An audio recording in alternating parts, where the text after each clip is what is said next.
கொண்ட மலர்கள் மலர்ந்தது எனக்கு மதுரசம் அருந்தட்டுமா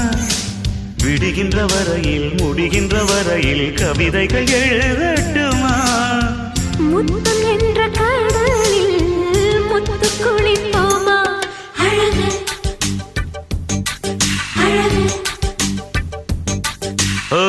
நீ நடந்தால் நடையழகு அழகு நெருங்கி வரும் இடையழகு அழகு